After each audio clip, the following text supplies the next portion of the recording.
Shalom saudara-saudara yang dikasihi dalam Yesus Kristus. Firman Tuhan kita pada saat ini diambil dari 1 Timotius 3 ayat 14-16 dengan tema hidup sebagai keluarga Allah. Saudara-saudara yang dikasihi dalam Yesus Kristus, Timotius adalah anak rohani Paulus dan ditinggalkan Paulus di jemaat Efesus untuk melakukan pembinaan kepada jemaat di Efesus. Khususnya di dalam menanggulangi ajaran-ajaran sesat yang berkembang pada saat itu, yaitu Gnostik dan Yudaisme. Paulus memahami bahwa Timotius masih muda. Walaupun pemahaman teologianya baik, akan tetapi belum berpengalaman untuk menata jemaat. Oleh sebab itu, Paulus memberikan petunjuk-petunjuk praktis bagaimana menata jemaat sekaligus menangkal atau melawan ajaran-ajaran palsu. Untuk menangkal dan melawan ajaran-ajaran palsu adalah memperkuat iman. Karena iman yang baik akan berimplikasi kepada perbuatan-perbuatan atau tingkah laku atau kehidupan sehari-hari dari anggota jemaat. Dengan sendirinya, Timotius menjadi episkopos, ataupun dalam bahasa sehari-hari kita memahami menjadi pengawas ataupun penilik terhadap jemaat Efesus. Oleh sebab itu, Timotius ini ataupun kitab Timotius ini itu dikatakan surat-surat pastoral karena memang untuk membimbing, untuk menguatkan iman, sekaligus memotivasi Timotius sendiri. Dalam firman Tuhan kita, jelas sekali dikatakan bahwa ada satu rencana Paulus untuk segera bertemu kembali dengan Timotius di jemaat Efesus. Akan tetapi Paulus juga menyadari bahwa bisa saja akan terlambat. Oleh sebab itu, Paulus mengatakan, jika aku terlambat, dan dalam bahasa asli tertulis, dan jika kedatanganku tidak menentu. Pengertian ini bisa saja Paulus tidak jadi datang. Oleh sebab itu, Paulus memberi satu motivasi dan kekuatan dan memberikan satu wejangan kepada Timotius sendiri. Paulus mengatakan apabila dia terlambat atau tidak jadi datang, Timotius tahu apa yang hendak dilakukan, yaitu bagaimana orang hidup sebagai keluarga Allah, yakni jemaat dari Allah yang hidup, tiang penopang dan dasar kebenaran. Di sini Paulus mengatakan kepada Timotius bagaimana orang harus hidup sebagai keluarga Allah, yakni jemaat dari Allah yang hidup.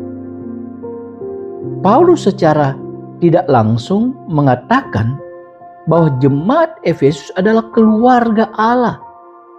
Sebagai keluarga Allah tentunya Allah sebagai kepala keluarga. Di samping itu jemaat Efesus adalah persekutuan atau perkumpulan orang yang percaya kepada Injil tentang Yesus Kristus.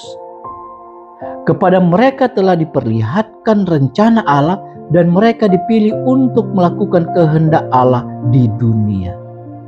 Jemaat Efesus adalah milik Yesus Tuhan Sang Kepala Jemaat. Dengan kata lain, jemaat Efesus adalah kiroskon atau milik Tuhan. Dan Paulus juga mengatakan bahwa Allah itu hidup. Di sini Paulus memberi satu pengertian bahwa Allah kita, Allah orang Kristen adalah Allah yang hidup, yang berbeda dengan berhala-berhala yang ada di kota Efesus. Berhala-berhala itu mati, seperti Dewi Artemis yang ada di kota Efesus. Tempat pelayanan Timotius saat itu. Begitu juga karena Allah itu hidup, maka jemaat itu harus dinamis, aktif, dan memancarkan kehidupan ilahi dalam moralitas dan kesaksiannya. Dengan kata lain, jemaat Efesus harus berperilaku sebagai keluarga Allah yang telah dikuduskan Tuhan dan yang beraktivitas, melakukan kebaikan dan kebenaran dalam kehidupan sehari-hari. Begitu juga Paulus katakan bahwa jemaat tiang penopang, dalam bahasa Yunani stulos, dan dasar kebenaran, bahasa Ibraninya hedraioma. Di sini Paulus memakai metafora yang akrab dengan telinga orang Efesus, yaitu tiang penopang. Saudara-saudara, perlu diketahui di Efesus terdapat kuil Artemis yang megah, yang disangga oleh 127 tiang besar yang megah. Tiang berfungsi untuk memegang tinggi sesuatu agar terlihat jelas oleh semua orang dan tidak roboh. Maksudnya, tugas jemaat Efesus ataupun gereja memegang tinggi kebenaran Injil di hadapan dunia agar tidak tergeletak di tanah atau tersembunyi. Sedangkan pengertian dasar kebenaran, atau dalam hal ini hedraioma, adalah jemaat harus mempunyai dasar atau fondasi yang kokoh. Jemaat Efesus bertugas menjaga kemurnian ajaran ataupun doktrin agar tidak goyah oleh pengajaran sesat. Tapi bukan berarti jemaat Efesus harus menciptakan kebenaran. Tidak, karena kebenaran itu berasal dari Allah. Tetapi jemaat Efesus adalah penjaga dan pelindung kebenaran di dunia ini. Dan ini harus ditunjukkan atau diperlihatkan oleh jemaat Efesus dalam kehidupan mereka setiap hari. Inilah yang harus dilakukan oleh Timotius kepada jemaat Efesus. Perlu diketahui, ketika Paulus mengatakan bahwa kamu tahu bagaimana orang harus hidup sebagai keluarga Allah, di sini benar-benar Paulus memberi perhatian khusus kepada pribadi seseorang yang harus berperilaku sebagai keluarga Allah. Pribadi lepas pribadi sebagai orang Kristen harus memahami ketika dia percaya kepada Yesus Kristus, maka dengan sendirinya orang tersebut terhisap atau telah menjadi keluarga Allah. Dan orang tersebut jangan mempermalukan eksistensi keluarga Allah.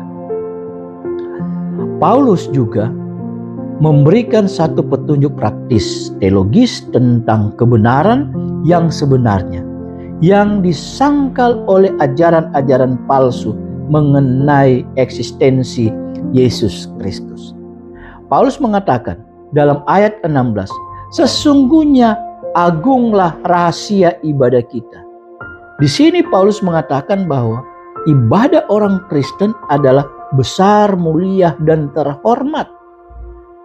Dan bukan berarti rahasia itu tidak bisa diketahui.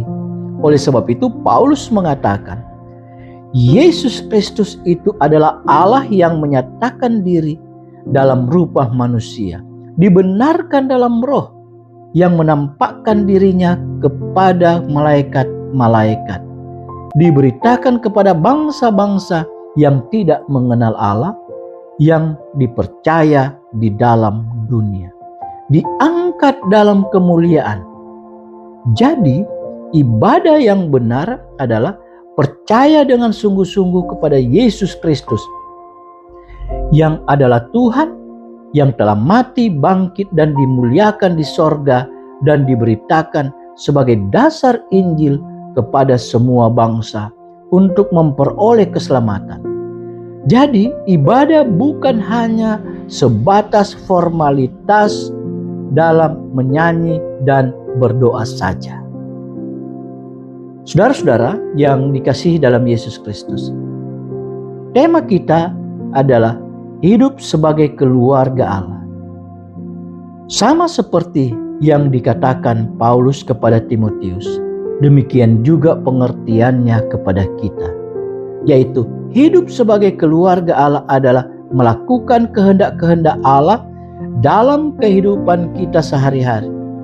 Perilaku kita harus menunjukkan kita telah diselamatkan dan dikuduskan oleh Allah.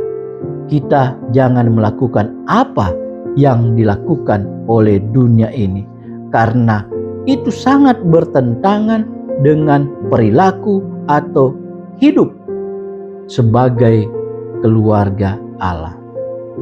Memang tantangan yang besar dalam kehidupan kita adalah menangkal atau menolak kehidupan dunia.